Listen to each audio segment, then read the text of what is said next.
Why won't there be sin in Revelation 23? Yeah, I know Revelation is 22 chapters and it ends with bliss and whatever. Yeah. So what I'm saying is, how do we know that sin will never come again? I've heard some people say to me, no, Jason, the way you talk, you're trying to be a white guy. And I've thought to myself, looking at my complexion, I'm obviously not doing a good job. I need to try harder. The highest form of love is seen through the expression of free will. Yeah. When there is no free will, there is no love. Yeah. Right? Because if God takes away our free will, he's worse than Satan. Exactly. He's a bigger devil than Satan because he's infinite. Exactly. And another thing people don't like it when I say it is that, and then the New Jerusalem is a golden prison. Golden streets are exciting when you see them first, second day, but 3 months later, bruh.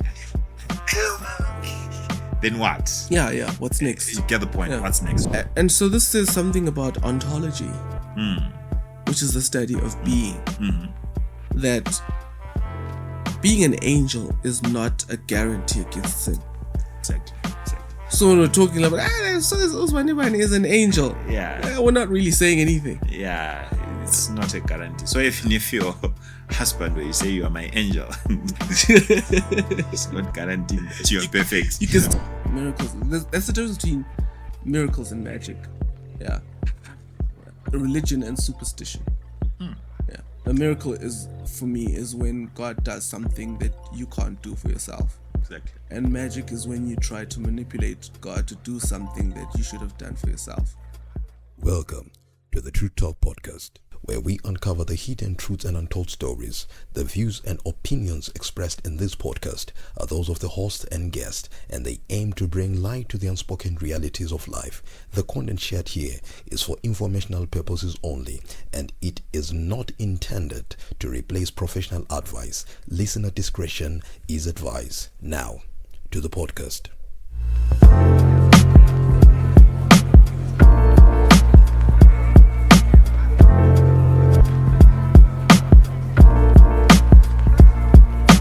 Hello there, my name is Jason, the Soulful Nerd. Welcome to Truth Talk Podcast. I'm here with Makawe Lunga, the inspired content creator. Welcome to Truth Talk. Once again, we remind you that we now have this Merch. Yeah. Merch. If you want a Truth Talk t-shirt, more that's coming soon, just drop a comment. We'll definitely get in touch with you. Definitely. Yeah, and these are made by Unmade. Yeah. Yes, so Unmade Media, right? Yeah. They do our sound as well. Oh, okay. Yeah. Okay, yeah. So what are we talking about? Otherwise, no, I'm Laka, we're talking about forever security and the failure of perfection. Failure of perfection. Okay. Let's get into it. So what are you looking forward to in Paradise Restored? Okay, I'll say this. What I used to look forward to. Okay. I was told, I learned that recently that it's not there. It's marriage. Okay. Yeah. I thought, imagine how marriage is the side of heaven. Okay. The nice things that come with it. Imagine in a perfect world where there is no sin, where there is no heartbreaks. And I was told, in heaven, we'll live like angels. So, being single here on earth is good practice for Paradise Restored. Yes, it is. But it's also unfortunate that you'll miss certain things that come with marriage, the side that won't be there, that side. Yeah, but at least it's good practice. Yeah, at least, it's fine. At least you'll be... Assuming you'll be there, of course, because you could be single here and then you find, no, I'm not in heaven. Yeah, at least you'll be in heaven with guys like Paul. Some of us are talking to the guys who enjoyed marriage and sharing experiences. You'll be in another corner with Paul there. Yeah. Look at these sinners. They didn't get enough practice for heaven. So, because a lot of people say, well, now not many nowadays, but there was a time when quite often I'd hear people talk about riding lions and eating grapes. Oh yeah, and they're actually books, Like when we were growing up as kids, the picture of heaven that would be presented is someone on a lion and a table full of grapes and apples and bananas. And I think the lion would get sick of you. I mean, after 100 years, hey, Laelo. And the lion's just like, no, coming for a ride. I wanted to eat grass with the lambs, but now, and grapes. Yeah, grapes are tasty and all that, but I mean, besides that, chunkela, something, you know. I was about to say that I think it's limited perspective to think about heaven from the perspective of exotic fruits. Right. Because the people who saw a picture of heaven saw the picture of heaven in a context of what they understood. So if the guy came from a place where there were apples and bananas, they'll see that. But I can imagine if an African was to see a vision of heaven, it's useless to give him a vision with apples and bananas. Give them chankela, kobolo, and all those things. Because God always speaks to us within the context of where we are. But there'll be no cloud in the new. Yeah, it's lacquer, but I like dignity. No, but in heaven, when you're chewing, you won't get ugly, right? Okay, like chewing and glowing. Like imagine for every chew, there's a glow. Because I remember one time, some people were laughing at some guy's girlfriend. Actually, they say that if you want to see how beautiful your chick is, or lemfe, and watch her do the peeling and see how he looks.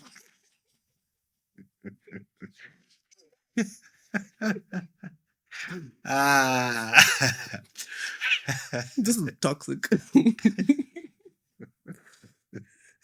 Yeah. So what about security? Don't you look forward to security?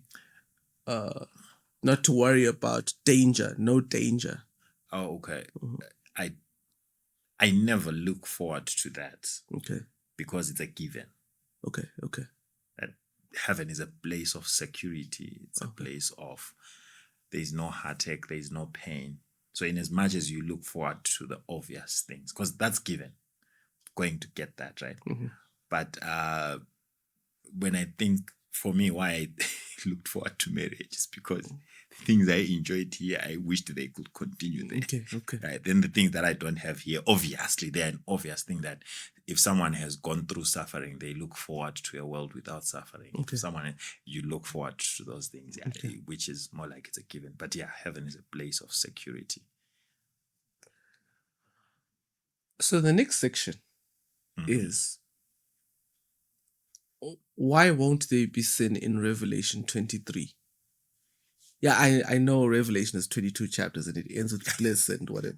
Yeah. So what I'm saying is, how do we know that sin will never come again? How do we know? Yeah. I think there are many ways to look at that question. Okay. Okay. So sin has an originator. And sin originated with Lucifer when he was in heaven, right? So sin is originating in a perfect place. Yeah. Right? That's for starters. In a perfect person. In a perfect person, because when the Bible describes how Lucifer was built and created, it says the guy was so perfect. Even the pipes within him, the way they were built, even his face, even, it's like he was decked with precious stones. When the description is being given, you think about this being as a perfect being, but then he originates. Sin came through him, right? Yeah. In a perfect place. So we know that the originator of sin is Lucifer. Now we know him as Satan, right? So one assurance. So it's not enough to just say, we're going to be perfect people in a perfect place. Exactly. No, that's where the problem started. Exactly. Because if you say, there won't be sin in heaven because we'll be perfect, then there's a problem. Yeah. Because sin originated in a perfect place with a perfect person. But now this is where it's interesting that when sin came up, God then, I don't want to say he came up with an idea, no. Okay. But then God then put into motion a plan that he had prior to the foundation of the world, right? Well, you're saying stuff which sounds... I'm getting there. Sounds holy. Wait, I'm getting there. Wait. Because some people have said God will brainwash us. No. When we get into heaven, he's going to make us unable to sin. He's going to switch off the choice plug. Okay. Well, I picture a gate, and then there's it's like a metal detector. And then when you walk, it goes, poof, and then you suddenly don't have the power to choose to sin anymore. Yeah. So this is where I was getting. Okay. Because where I want to take this from is the concept that God introduced a plan which had came up with before the foundation of the world. Okay. That plan was to redeem man from their sins through Jesus Christ. And the plan is the plan of the cross. Right? So the cross stands as the greatest act of love of someone who had been wronged, but then demonstrates his love towards who have wronged him. Okay. Right? And so in its place, the cross as it's standing, it serves the purpose of, besides demonstrating God's eternal love, that God is love, those who then choose Christ are choosing him on the basis of saying we are, because the greatest manifestation of love is free will. Okay. So you are choosing God because you have deliberately chosen to walk with them. Okay. Because you know the experience of sin, what sin has done in the past, the consequences of sin and everything that is there. Okay. So when you choose to love God because of his love that he gave to us on the cross, what you're doing in essence is you're saying, Lord, I'm willing to grow to love you more. Okay. Right? So the reason why there won't be any sin that will exist ever in heaven is because those who will be in heaven would have deliberately made a choice to love God. Okay. And so there is a transformation. This is the key part, that the transformation begins to take place whereby it's God's love growing in us daily by our exposure or our coming into contact with him, learning daily from him. Okay. Now we are gaining more experience, we are gaining more knowledge about him. Okay. And the more you learn about him, the more you know about him. Okay. Given your previous experience with sin, okay, you wouldn't want to go back to a world where there is no sin. So those who say God will brainwash us, I believe it's a lie in the sense that in heaven, we still have free will. Okay. We still can choose to sin. Okay. But we do not choose to sin because our love for God is more than the love for sin. Okay. Right. You keep talking about heaven. I said paradise restored. No, paradise restored. Of course, it's the new earth, right? Yeah. Heaven on earth. Heaven on earth, exactly. Yeah. So it's an interchange. So the same thing. Yeah, no, it's not the same thing. It's not the same thing. This is not. But heaven will be on earth. Yeah, but it's not the same thing. It's heaven on earth. Because I think a lot of people like to say God will have brainwashed us because they like to think we're going to spend eternity away from earth. Oh, so heaven is this place where we're not really human anymore. But we're back here. We're human. We still eat. Okay. We still see other animals besides lions. You know, we eat umtrankela, Macca's with this klawu in the corner. Yes. Everyone's thinking, hey, well, how did that guy get here? Now let dignity, and so we're living. Yeah. I think the theology there that you bring up is correct. Yeah, it's correct in the sense that we'll go to heaven. The Bible is clear. Mm-hmm. We'll go to heaven for 1,000 years. And after the 1,000 years expire, we'll come back to this earth. This earth will be restored and renewed, and we'll live here for eternity. Right? The same principles I was talking about still apply. Okay. God is not going to take away our free will. Okay. God is going to allow us to still choose. Okay. But he trusts us that because of the amount of love that he has shown us and our experiences that we've had with sin, we are going to choose to love him compared to choosing sin because we know what sin can do. Okay. Right now, you and me know exactly what sin can do. Okay. Right? And the reason why we still struggle probably in our sins is because we still love sin more than we love God. Okay. Or we've gotten addicted or whatever with habits. But when we are renewed completely and transformed and changed, we get to a point where we love God more than we love sin. Okay. And that's an assurance that sin will never exist again.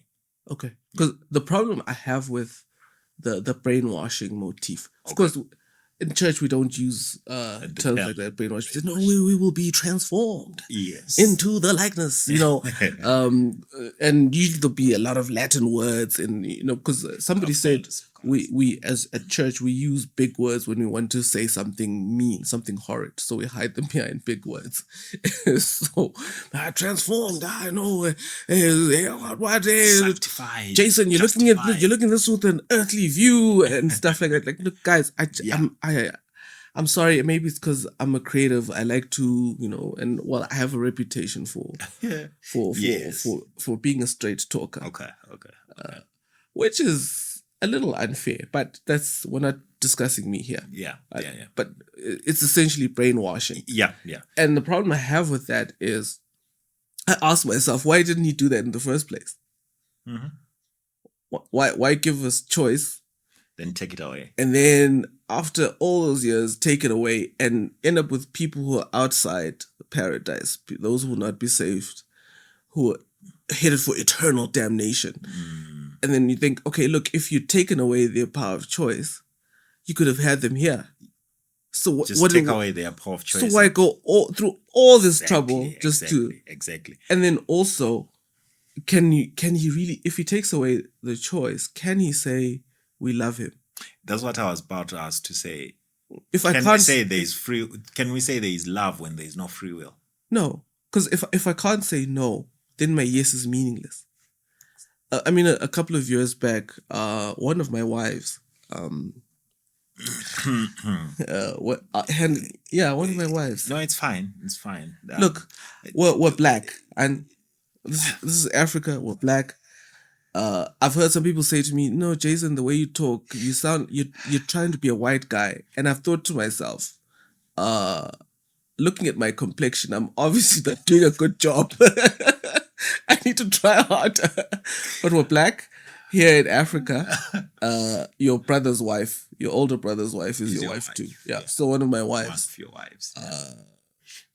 I was just expressing concern to say we are on a platform that reaches the world over, and you say one of your wives, it's likely that you will reduce your chances of getting a wife, because already, if so, now that you've explained, it's clear, because already someone who's probably thinking, I need a godly man like Jason, will then say, this guy has many wives already. No, but there are people, I know a number of women who would not mind being in a polygamous.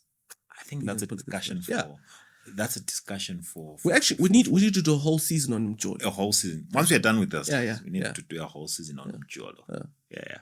But anyway, besides that, so coming back, so one of my wives says to me, we're going somewhere, and then she's carrying a baby, and then she hands the car keys at me and says, "Do you want to drive?"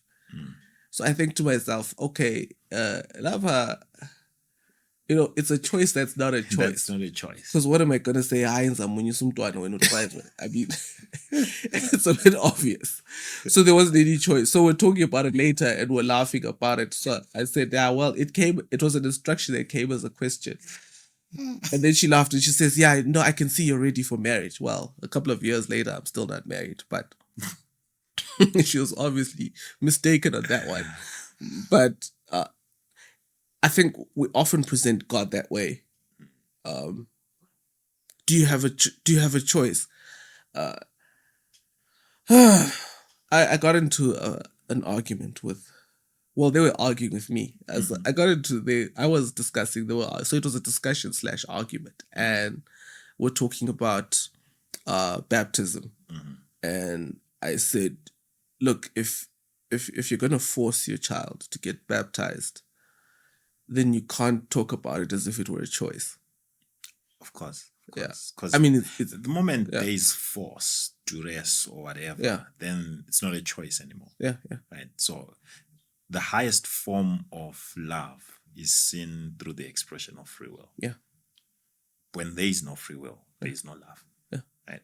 Yeah. So I think it ceases to be heaven, because when we discuss paradise, we're talking of a place of bliss, pure bliss, happiness, joy. There is no happiness when there is no free will. Because if God takes away our free will, he's worse than Satan.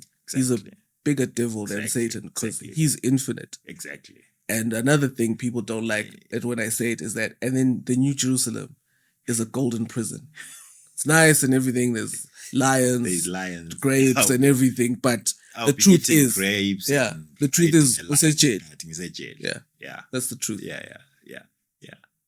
So there's no brainwashing. No. Nah, it's a concept that I think people, well, you know what, Jason? When you try and think about heaven from the perspective of your fallen humanity, you'll never fully comprehend heaven. Okay. Right? You're thinking of heaven and you're thinking God will force us to sing holy, holy to him 24/7. Yeah. So the picture of heaven that we have is from the perspective of our fallen humanity. It's boring. It's boring. So let's not try to think about heaven from this perspective. Even the golden streets. Golden streets are exciting when you see them first, second day, but 3 months later, bruh.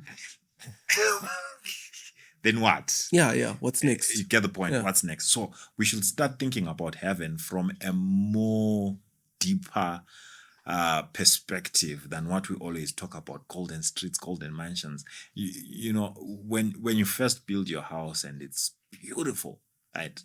The first year you'll be so excited to go back home, get into your house, look at your furniture and stuff. But with time, it ceases to be something that you're excited about. But what we learn about heaven is that for eternity, it will be a place of bliss, happiness, and continual learning. That daily we are discovering new things and you're thinking, okay. I plan on running nuclear experiments. That would be amazing. Because when I try to imagine God, I imagine a nuclear fusion reactor. Yeah, because the Bible describes him as some complex.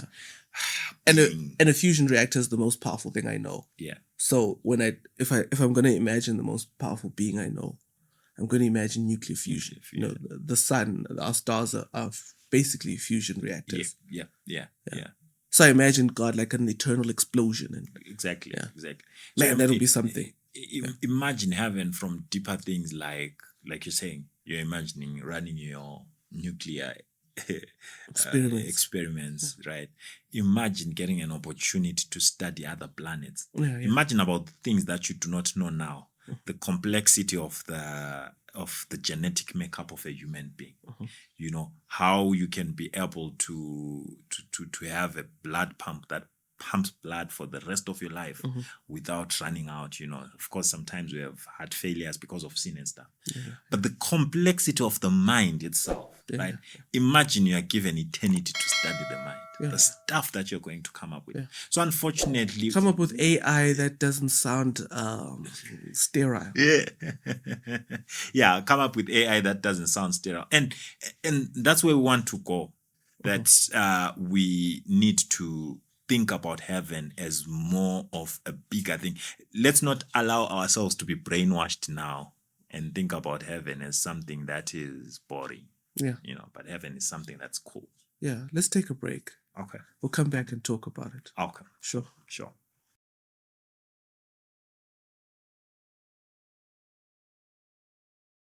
Hello and welcome back. We're talking about forever security and the failure of perfection. Oh, yes. Yeah. So we're saying the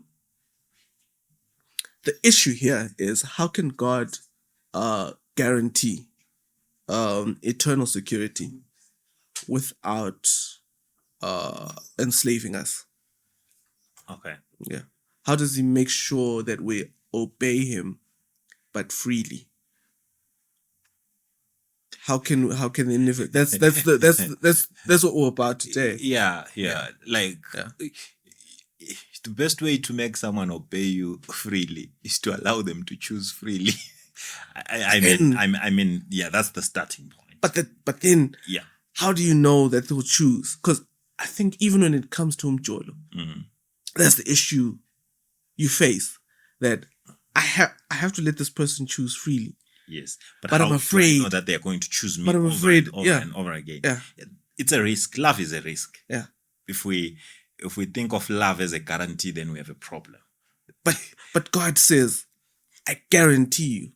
Yeah, because God is sure that what He's giving us is genuine, and whoever chooses it is choosing it freely without coercion. Yeah, but that's a really bold thing to say. Still, yeah, it's when you look at it from our perspective, because this whole problem. Well, that's in the next episode. This whole problem, it didn't start. It wasn't some poor angel spraying sanitizer at some distant gate. It was the one right next to the throne. This thing started right under God's nose. Yeah. And for Him to come back and say, no, it'll never start again. Yeah. And you look at Him, you think, okay, you're God, but I have questions. So let me say something here. Mm-hmm. In all my relationships, past and present, I've always made it a point that I give it my all. Okay. 100%. Pour out myself. I don't have this thing to say, hold back, give it a little bit, test the waters. I pour it all. Okay. Right? And when I pour it all and someone decides to walk away, I remain saying, I did the best that I could. And she left, not because I didn't do anything, but because she couldn't accept what I had given her. Okay. Right? So whoever then chooses me based on what I have given, then there is security, there is a guarantee that this person will stay forever. Okay. Right. So this is how God operates. God does not withhold anything from us. He gives us everything. He even poured the best gift of heaven, Jesus Christ Himself, to say, let me give it all to the extent that He died. Okay. Now, He is guaranteed that those who then choose, based on that kind of love, they're not turning back.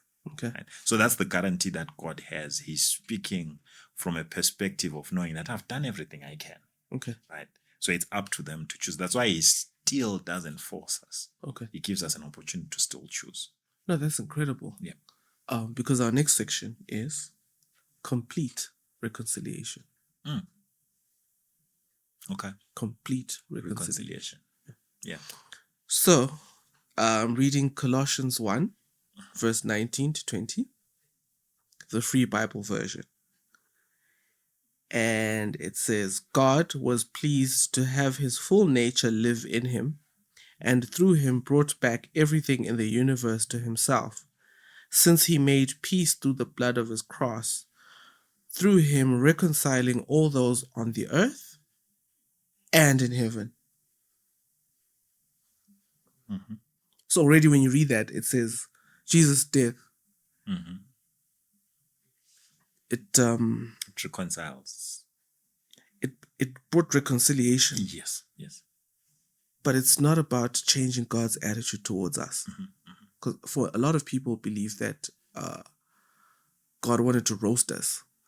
Yeah. And Jesus jumped in front of, the God's gun and us. God had fired the gun, push, and Jesus was like a Secret Service agent. Jumped in front of us, like, caught the bullet. Got the bullet and shot it. That's a dangerous portrayal of God's love. Yeah. Like it's bad. It's the least I can say is that it's satanic. Yeah. Because if you portray God as one who's seeking to kill us. Yeah. And Jesus is there thinking, oh, don't kill them, please. Okay, I'm going to die for them. Yeah. That's exactly how we portray it. Yeah. You think, God is angry and sitting there like, I want to kill these people. Yeah. And Jesus is begging. So He's trying to change God's attitude towards us. No. It becomes a terrible picture of God. So I think to myself, so how am I going to live with this God in heaven? Because when I get there, and He's looking at me and He's thinking, if it wasn't for Jesus, you'd be dead.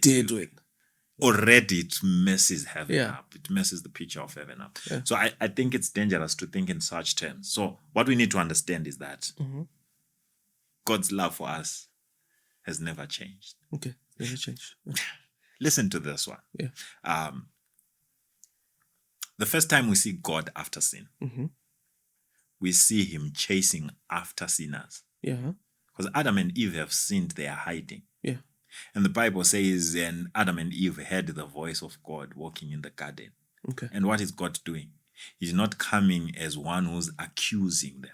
Because if you read the tone there, it's not a tone of someone who's angry, saying, Adam, where are you? Where are you? I need to deal with you. But it's a God who's saying, Adam, where are you?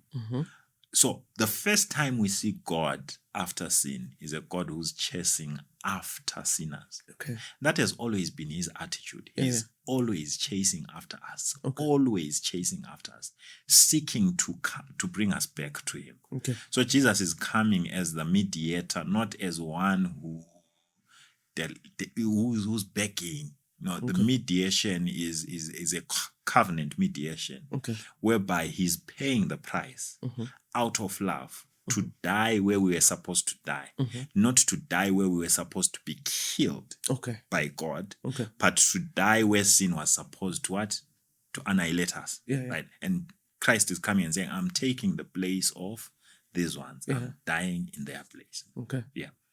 But there's something more to the cross than that. Oh, yes. Because here it says, let me read it again.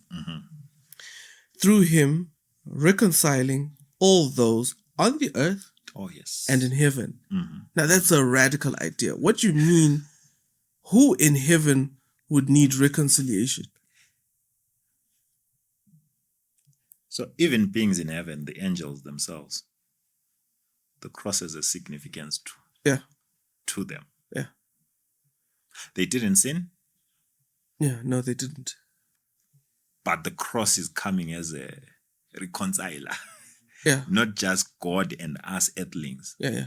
But God and the heavenly beings. Heavenly beings who we can say they are unfallen. Yeah. Now that brings a whole new dimension to what the cross means. Yeah, because we always see the cross as only a sin solution. Yeah. What about to those who do not have sin? Yeah. So why would they need a cross? A cross. Well, I wish to explain in certain terms, but I'm not sure of the source where I read that day. Yeah. But after Lucifer sinned in heaven, remember he had planted seeds of accusation. Okay. He's accusing God. Accusing God's character. God is this, God is this. So after he's chucked out of heaven, the seed that he had planted remained even with the angels that remained in heaven. Okay. They're thinking, maybe this guy was right. Okay. Maybe God is really arbitrary. Maybe God is really a guy who's taking away our freedom. So some doubt exists in their mind.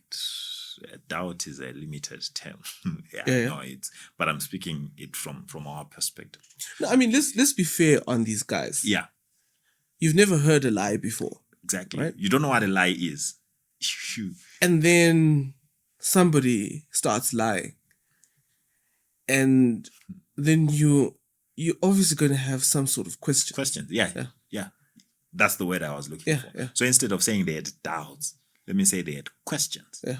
Because there is a lot now that, like you said, sin did not originate with some powerful angel. Yeah. It was the guy who was always ministering in God's presence. Yeah. So definitely this guy knew a lot about God more than anyone else. Yeah. I know, guys. I know you guys think everything is all hunky-dory here, but we on the inside, let me give you the inside scoop. Exactly. Things are not what they seem. Exactly. Things are falling down. Right? The universe is in trouble. This guy. So the best thing that we can do is to set up our throne above him, because he's about to destroy all of us. Okay. He hates us. Whatever lies he said. Yeah. So they remain with questions. So the unfolding of the story from Adam, from Eve, and the angels or the unfallen worlds are watching. how sin is slowly destroying the beautiful earth that God had created. Okay.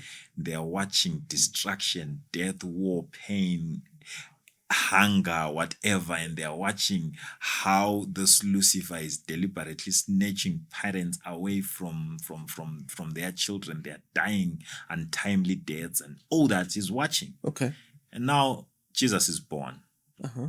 No, but before we get to Jesus is born. Okay. Okay, let's check out Job here. Okay. And before we get to Job, I just want to note something here. In John 3, verse 14 to 17, okay, Free Bible version, it says, "Just as Moses lifted up the serpent in the desert, so the Son of Man must be lifted up, that everyone who trusts in him will have eternal life. For God loved the world, and this is how. He gave his one and only Son, so that everyone who trusts in him shouldn't die, but have eternal life. God didn't send the Son into the world to condemn the world, but to save the world through him." Okay, right. Now, when we jump to Job, it says, Job 1, verse 8 to 9. I'm reading from the International Standard Version. Okay.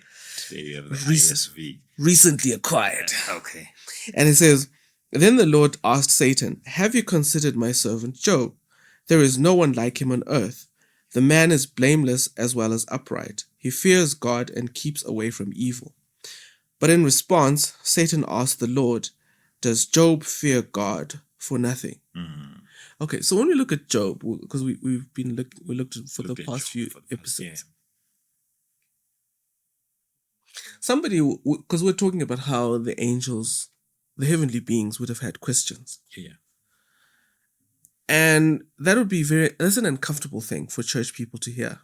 That heavenly beings have questions. Questions, yeah. Yeah. Because God is to be believed without question. Without question at all. Yeah. And that's that.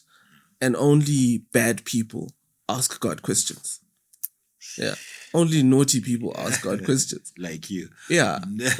So, but then when you look at the story of Job, when Satan makes an accusation like that, who is he trying to convince? Is he trying to convince God? I doubt it. No. So he's trying to convince the other sons of God who are there. Exactly. There's something he wants to say about what's going on in the meeting. Yes, and about God. Yes, and about God himself. That to say, no, we on earth have the right picture. We know what's going on. What's going on. Yeah. And then, so God brings up Job and says, no, but not everyone on earth sees things the way you do. And so then his counter is that, no, Job actually sees things the way I do. It's just that you're giving him kickbacks. Yeah. So he just wants stuff. Yeah, you're passing envelopes under the table. Yeah. And so you're just passing them to Job. You are not passing them to us. That's why we're rebelling. Yeah. If you were as nice to us as you are to Job, would be cool. And if you were as mean to Job as you are as mean to us, Job will be like us. He'll turn on you. Yeah. Exactly. So it means what the other sons of God think about God is important. It's important. Very important. Yeah. Yeah, it's not just something that God can ignore and say, nah, they'll see it later. And it flies against the grain of what we've been taught. Yeah. What a lot of people are taught at church, that it doesn't matter what you think about God. You just need to comply. Or some would say, no, but if we just talk about compliance or talking about legalism, we another picture of Jesus jumping in front of the bullet that God has fired for us comes in. But you still haven't really run away from the fundamental issue where what I think about God counts. It counts a lot. Yeah, because each and every one of us must have a certain perspective about God, right? Your perspective about God is not any good for me, okay, right? I need to cultivate my own perspective about God. So even the other angels that remained in heaven, they all had the right to their own perspective about God based on the evidence that was presented, or rather the accusations that were presented, right? So there is an accusation. A normal functioning human being with the freedom of choice will then look at the accusation that is presented. And usually in every accusation, there is an element of truth. Right? Yeah. So this guy can't just wake up from nowhere and say God is bad. No. There must be something. Something's going on here. Something is going on. We don't understand it yet, but something is going on. Right? So as they are watching you bring up Job here, they see Job being attacked for nothing. We know Job is a good guy. Anyway, God is not arbitrary. Because he didn't refuse the devil to take action on what he had done. So God even allows for transparency. And so all these angels are watching. Everything is unfolding. Job is suffering for nothing. And Job stands for God. Despite all that. And they are there watching with amazement. Wow. Never before have we seen such a human being. Right? A guy who still stands on his faith despite all that's happened. There must be something about God. You know, now the angels are learning from a human being. There must be something about God. There must be something about him. Yeah. And so this says something about ontology, which is the study of being. That being an angel is not a guarantee against sin. Exactly. So when we're talking about, Usmanibani is an angel. We're not really saying anything. It's not a guarantee. So even if your husband, where you say you are my angel, it's not guaranteeing that you are perfect. You can still turn against him. We are ruining marriages here. Anyway. No, because sin, this problem started in heaven, and then it came to earth. That's something we'll look at in future. But if you're interested, that's Revelation 12. Started in heaven. Started in heaven, and it came here. Came here on earth. Right. So going from earth to heaven will not leave you safe from sin. No, it won't. So when Jesus comes back, when the second coming occurs, in and of itself, it is not a guarantee that the sin problem is over. No, it's not. So we've been selling people dreams, saying that when Jesus comes back, all problems will be gone. They're not. Because when you read Revelation, when you said the Bible is a story of paradise restored, when we go to heaven, there's still a problem because there's the one who started the problem is alive. That should be Revelation 20. 20, yeah. The one, he's still alive. He's still alive. And after 1,000 years, God does the unthinkable. Yes. He lets the terrorist out of jail. I don't know any politician who could survive that. No political career could survive that. No leader could release the number one most wanted terrorist and get away with it. But God releases the terrorist. And the moment it does that, all hell breaks loose. And after that, paradise is restored. So when we, which is why I was so pedantic about heaven and heaven on earth. Because there's this conception that runs through that when we go to heaven, everything has been solved in hunky-dory. And to be fair, heaven is going to be lacquer. Right? But it's not the end of the problem.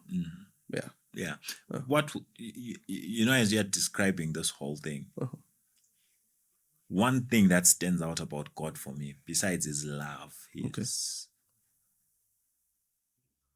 him taking risks and giving us the freedom of choice. There's something about God that stands unmatched. Transparency. Even when we go to heaven, the Bible says we will have a moment to review the books in heaven. And he's going to be so transparent that he will say, you guys, you need to check out the judgment that we did the side when you guys were not here. We reviewed the judgment. Right? we even come back here on earth in the face of everyone, the living and the dead, even those the wicked who would have died. Yeah. They will be resurrected. Yeah. So that God is transparent with everyone. Completely. That's in Revelation, the book of Revelation. Yeah. To me, that's one thing, Jason, that can make someone love you more. Okay. If you're transparent in your relationships, if you're honest. We always talk about this as gents. To say that when you meet a girl who doesn't get to be honest with you about her past life, and then she deceives you into getting married with her with the presentation of perfection. When you discover her past life later on in marriage, you are heartbroken more than you would have been if she had told you before marriage. So if she tells you before marriage, you can go ahead to marry her knowing her weaknesses. Right? And you'll live a happier life after that. An informed decision. And this is what God is driving us to make informed decisions based on Him showing us everything that we need to know. Okay. Right? And He puts it out there and then says, guys, make a decision, right? Okay. So He puts it out there, the sinfulness of sin. He puts it out there, the goodness of Him and choosing Him and stuff. Okay. And then we are left with the choice. So we choose God with a straight mind. Okay. And then say, this is what we want. Okay. So I don't think that those who will choose Him genuinely will ever want to choose sin again, when in the first place they didn't choose it. Yeah. So they will choose God because God has put both sides open and says, okay, choose. Yeah. Make a choice. Exactly. Which is why, if we're going to say what we think about God matters, it explains why God doesn't roast the devil. Oh, yes. Instantly. Yeah. Because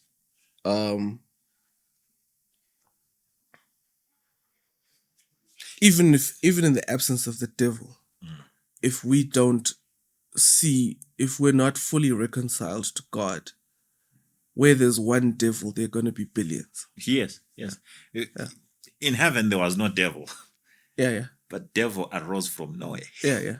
Right? So even if the devil was to be killed, another devil would arise. Yeah. And we'll have a second devil, a third devil, and until I don't know. So God makes sure that everything is put out in plain sight. Okay. So that I think we need to learn lessons from that. Lessons of transparency. That the best way to avoid bringing up devils amongst ourselves is to be transparent. Even have you ever seen that in churches? The reason why they are rebels sometimes is because sometimes our leaders operate in secrecy. Even in the countries, different countries, leaders are doing some secrecy that we don't know. They are not transparent about the monies they collect from taxpayers. Yeah. They are living lavish lives, and you don't really understand what's going on, and so people rebel against that. Yeah. But if our leaders were transparent, whether in churches, even in the home, if there is transparency and honesty and genuineness, then probably we'll eliminate all these other issues. Yeah. And on that one, we're going to be transparent and say we're taking a break, and we're going to come back. And while we're out, subscribe and share. Oh, yes. Sure.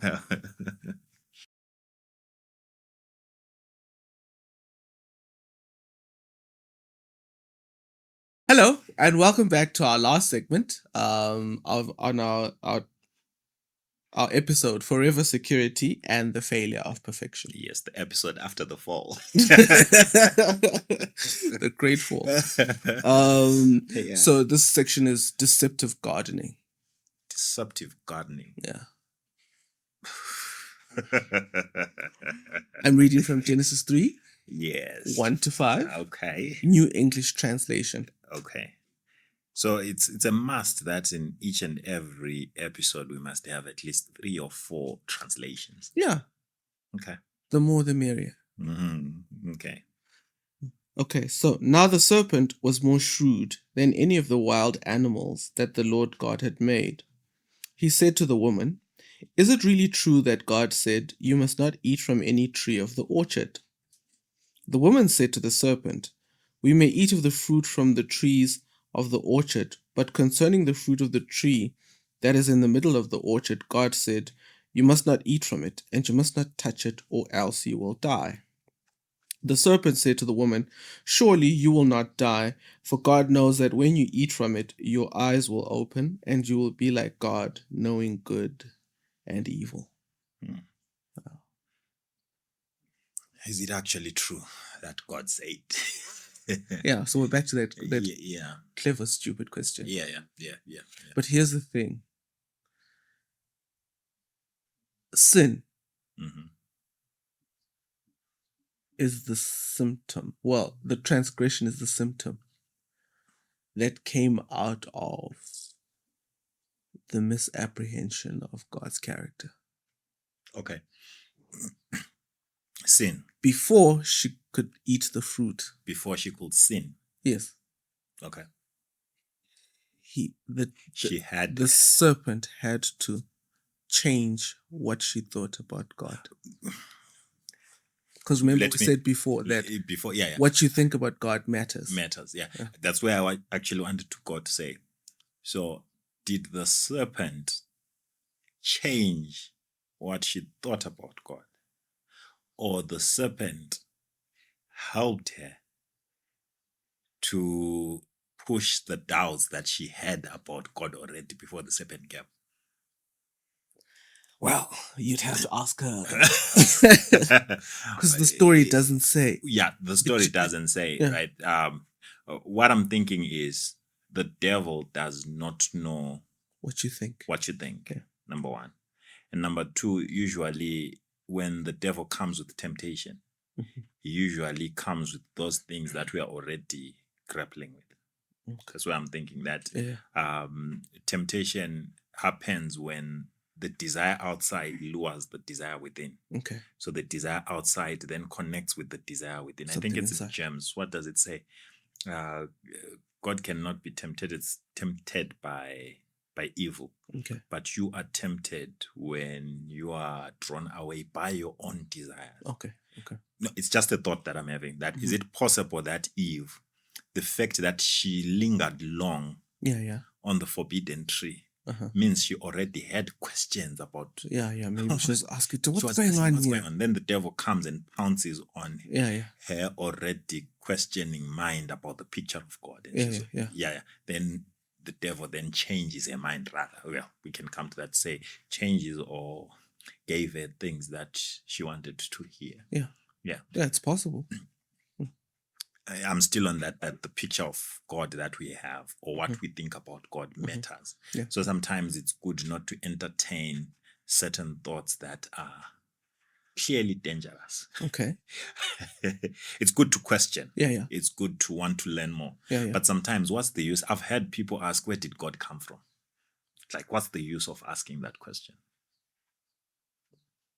Maybe it's because everybody we know comes from somewhere. But it's not revealed. You get what I'm saying? Yeah. And you might not find the answer within the revealed word of God. Okay. So sometimes we linger too long on questions that then drive us further away from God. Because what we think about God, for one to then get to that point, probably they have a lot of things that they are questioning that are dangerous. But this is just... So how do you know a question is dangerous? How do I decide if a question comes up and I say, no, this is dangerous, I'm not going to entertain it? This one, okay, it's fine, I'm going to run with it. You're going to entertain it. A question when there are no answers to it, then it's dangerous. But how do I know? Before I try to, there aren't answers to it. Yeah. I get what you're saying. Yeah. There's this... And I think it has a lot to do with the intentions. Exactly. Yeah. Exactly. Why are you asking? This question? Yeah. Why are you asking? What will the answer do for you? Yeah. I remember I once asked someone that question after a long discussion about a certain topic we are discussing. Then at the end of the day, I was like, so if we answer that question, how will it help us? Like, what's your intention? Okay. The guy got emotional. I was like, no, I'm trying to be vulnerable with you guys. So it doesn't. That to sounds familiar. Us emotionally, and I'm thinking, but I'm just asking genuinely. Yeah, why do you want to know? Intention matters behind every question. Are you asking for fun? Then if you are asking this question for fun because you are naughty, which most people do, you ask for fun because you are naughty, And when you do so, there are other people who are not at the level of comprehension that you are at. Okay. And to you, it might just be a simple question, but to other people, you might plant a certain seed that may drive them astray. So you don't need to ask questions for the sake of it, but ask questions with intention. Okay. And in this case, have a desire to learn, have a desire to know more about God, and that's safer that way. Yeah, I think it has a lot to do with this paradigm. I don't know, do I call it a paradigm, a culture, or a mindset that doesn't want to commit to anything. Okay. No, it's okay. I've got questions. It's okay to question, and got a question. And yeah, it's always good to question all answers. Yes. And I know people like to question all answers. Yes. And I'm a very curious person. Yeah. I like to question answers. All answers, yeah. But are you, like you're saying, are you doing it because you want to learn? Or are you doing it because you don't want to commit to something? Okay, yeah. To give an example, for some weird reason, some people seem to think I'm a counselor. And weird. Yeah, for some weird reason. Because there are times when people ask me stuff and I think, hey, I have no idea. Maybe they see it that you have the capacity. They really need to get their eyes checked then and look to what they see. But anyway, so every now and then, somebody, especially of to be a not to be named gender, will ask questions, and there'll be questions about faith, right? Mm-hmm. Bible questions. But why was this in the Bible? What does this happen? Why does Leviticus say if you marry a woman you should rape? I mean, if you rape a woman you should marry her. Uh-huh. And then another question will come. What about this? What about this? And then I get the sense that these questions are not genuine. Yeah. So this person has made a decision. Exactly. And then wants to hide behind me. Exactly. I don't know how to put it that way. They want to use you to confirm their decision. Yeah. And it annoys them when I do this. But in a situation like that, I've learned to ask them questions. Okay. So you ask me a question, I'll answer to the question. Okay. And they get really annoyed and say, it's so annoying because I don't know how, it's as if, are you trying to show me that your thinking is better than mine? No, I'm just trying to help. Well, in essence you are, but it's fine. Sometimes you need to expose people to show them that there are some questions are way too silly. No, I did. Actually, well, I could say I have selfish reasons for doing it. Because you don't want to... I don't want to expend energy on issues that someone has concluded on. Yeah, that are not real issues. Okay. That if I'm going to take the time to answer your question, I want to be sure that it's genuine. And if you're not genuine, I found doing that frustrates you. Yeah. And of course it does frustrate some genuine people, but life sucks and then you die, get over it. Yeah. But if you so when you're dead now, you get over it. Yeah, get over it.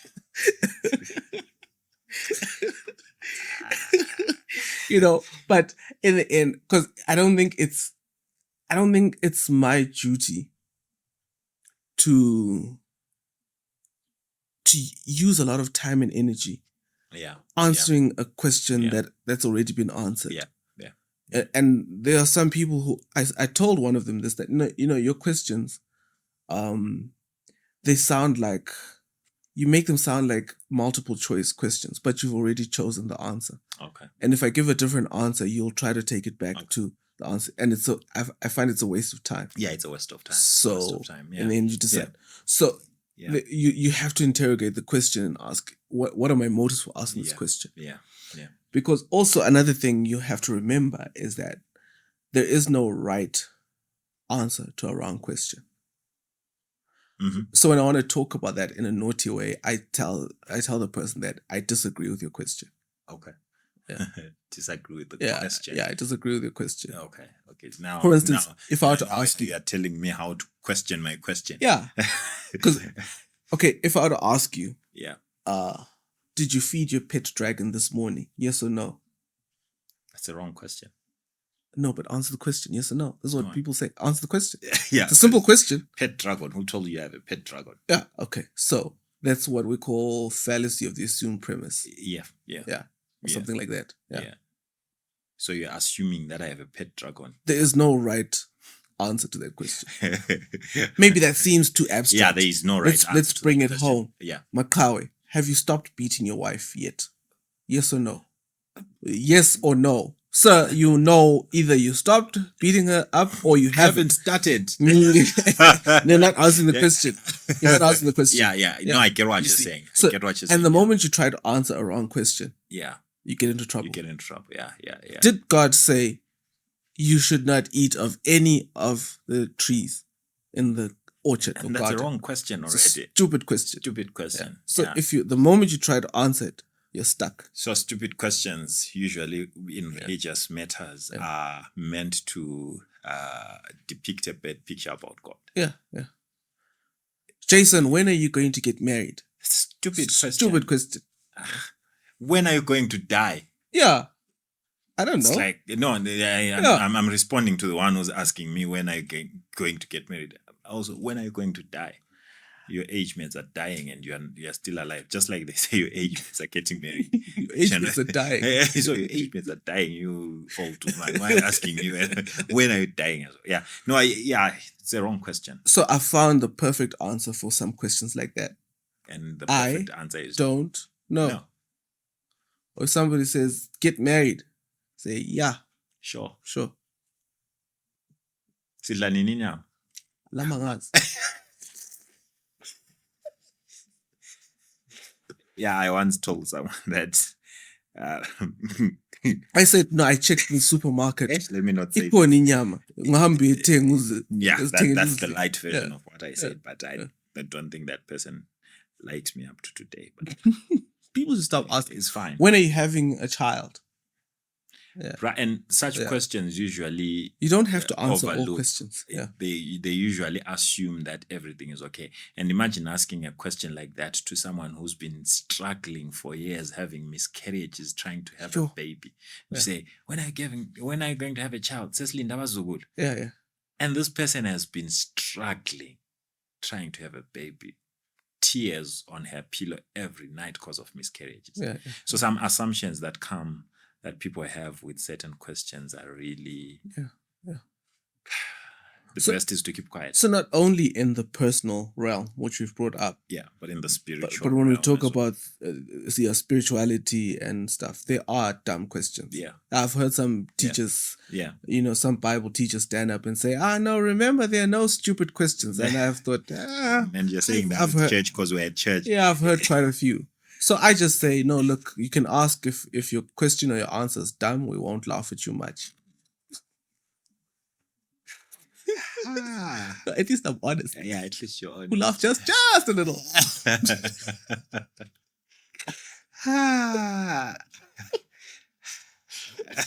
Yeah, there are dumb questions. There are. Okay, I remember once I was going to collect it wasn't a question, but it was a prayer. And I decided my own prayer was dumb. I was going to collect my exam results at college. And I was praying, God, please, I don't want to fail. I don't want to fail. At what point was this? I was walking to collect my results. So I'm walking. I'm like, please, God, I don't want to fail. How do you say that prayer when you're on your way to collect your results? I mean, like, the result is out already. Whatever is there. This is what I said to myself. As I'm walking, I keep quiet and I think, I'm like, but Jason, this is a dumb prayer. Like, so what you want God to do is strike the exams office with lightning and then voila, you've passed. The fail changes from F to P. Well, that's the difference. My brother, you lacked faith. Yeah, you lacked faith. You should have prayed even more and the F would have turned into a P. A P, yeah. Actually, we're supposed to take a seat. Miracles are magic. Miracles. That's the difference between miracles and magic. Yeah. Religion and superstition. Yeah. So, a quick explanation. A miracle for me is when God does something that you can't do for yourself. Exactly. And magic is when you try to manipulate God to do something that you should have done for yourself. So most of us are expecting magic from God instead of miracles. Instead of being a good guy or a good woman, do what you can do to build your marriage and be a good husband or a good wife.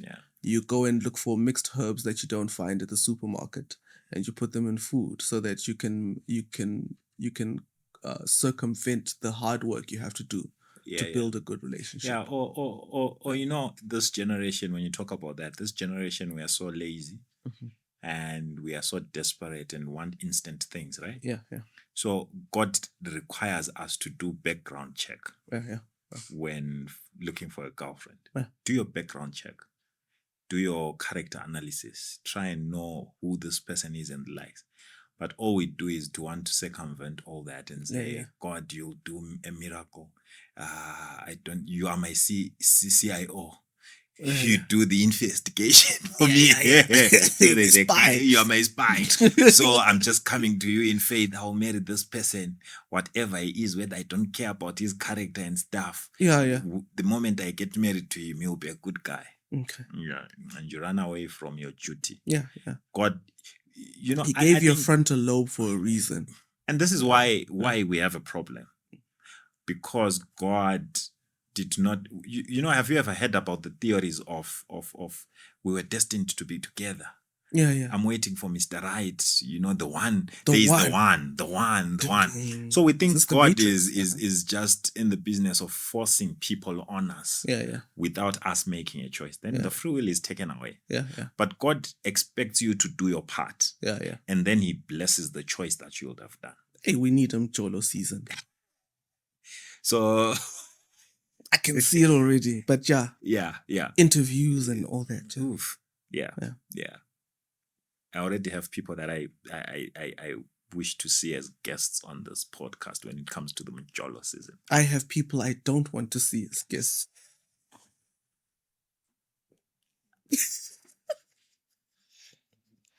Nah, I'm joking. I'm just joking. I'm messing around. Another fall is coming. Yeah. But so how do we connect now? Because we've been talking about this thing of perfection. Yeah. Perfection failed. How is the story of Eve and all this coming into the whole picture of our discussion today? That it's not enough for God to destroy sinners and to destroy sin. Okay. For him to guarantee eternal security. Okay. Because perfection failed before. Yeah.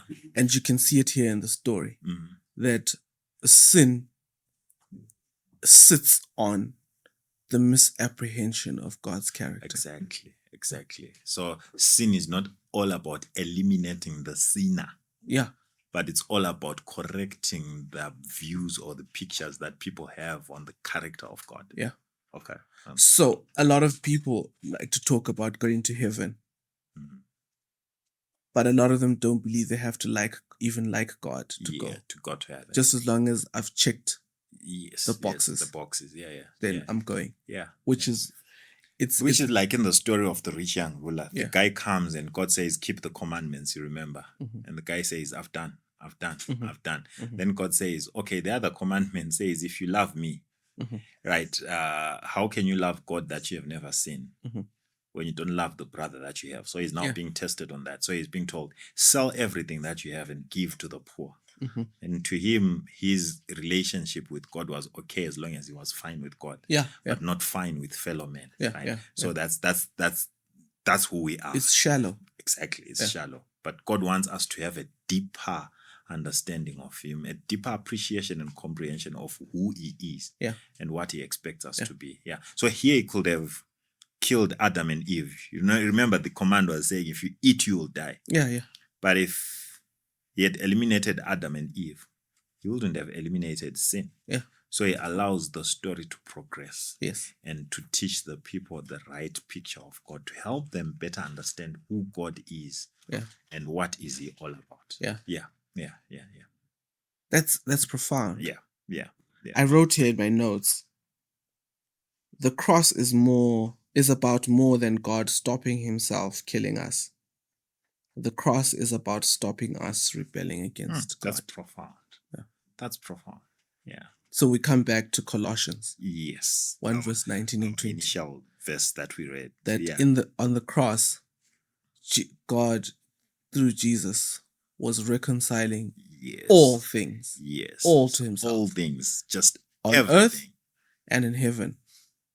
So the story of and this is, it's something that's it's uncomfortable for a lot of Christians. And I can say this confidently because I have said this to a lot of Christians and ended up in trouble. I really need to stop saying things that get you into trouble. Yeah, I thought we agreed on that. I don't like getting into trouble. Yeah, but I thought we agreed on that. But anyway, you like it. Well, one day there was a time when I was writing. I sometimes write on my status, my WhatsApp status. It helps keep me occupied. Violent, yeah. No, occupied. Okay. Keeps you occupied. Okay. So I said, if you've never said anything important, I mean, if you've never offended anybody with what you've said, you've never said anything important. Yeah. But capital B-U-T, bold. But don't aim at offending people. Aim at saying important things. And I think this is it's awfully important to say that the cross is about more than just you getting into heaven. Yeah. The cross is more about, it's more about just you getting into heaven, like you say. Yeah. And it brings a deeper concept, like we mentioned throughout the podcast, that the cross has a concept of reconciliation. Yeah. And I want to put this out that we talked about reconciliation, reconciling us to God. Yeah. Reconciling the other sinless beings to God. But what God also expects when it comes to the cross is that the cross also must reconcile us as humanity. Yeah. You know, do you know what's interesting about the cross is that two sworn enemies, that was Herod and Pilate. They were enemies. Yeah. But the cross, when they were coming to the point where they were discussing issues of killing Jesus, they became friends from that day onwards. Right? Yeah. And to show the power of the cross, that it just doesn't, it's not just about you repenting and going to heaven alone, but it's also about reconciling us amongst ourselves. So we live in a world where there is racial issues, tribal issues, battles that are going on. Some of the issues that we'll discuss here on the podcast. And we are saying we are going to a paradise. Yeah. But how can we exist in paradise when black and white here on earth hate each other and expect to live together in heaven? That's not possible. So the cross cuts across, rhyming intended. It cuts across culture, race, tribe, and even expands beyond all these things. So we should embrace the message of the cross because it has a deeper meaning. Yeah. So we can't use it to divide each other. No, we can't. Yeah. Which is a lot of what we've done over history. Yeah.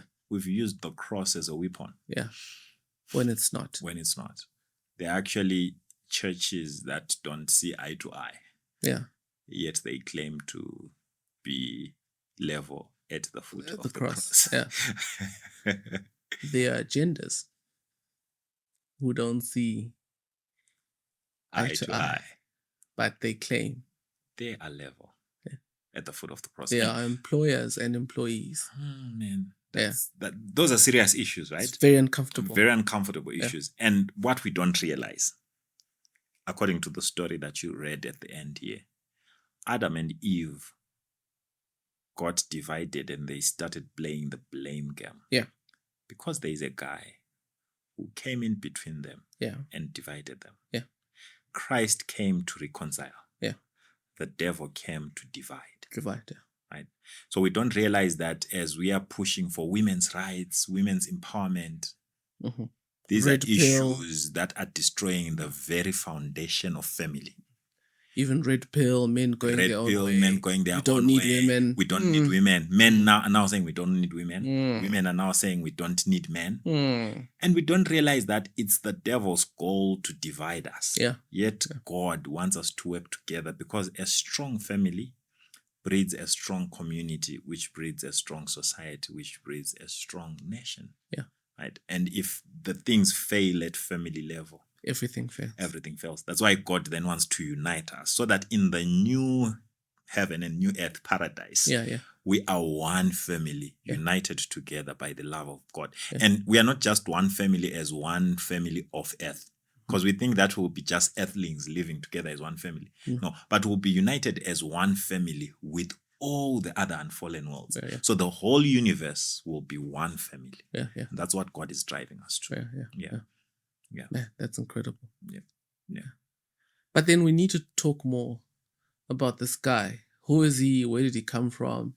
Or this guy who's busy dividing people. And why is it that it's only Bible books written after the Babylonian exile that mention the word Satan? Yeah. But that's another episode. Yeah. I think in the next episode, let's explore ukuthi usathani ungubani. You know, you remember the Black Panther when they those guys arrived in the throne and they were asked with ungubani. So in next episode we'll be like to the devil ungubani. Yeah. Thank you so much for watching today's episode, and we hope that you'll subscribe, and you will share as much as possible to as many people as you want. Yeah, we want to grow our channel, and hopefully what we are sharing is helpful. If not, please tell us. Please tell us if you want something else better. If you want Mujolo, tell us. But we are going there. But we want to keep talking about these issues so that we'll help each other to grow in Christ. Yeah. Sure. Thank you. Bye. Bye.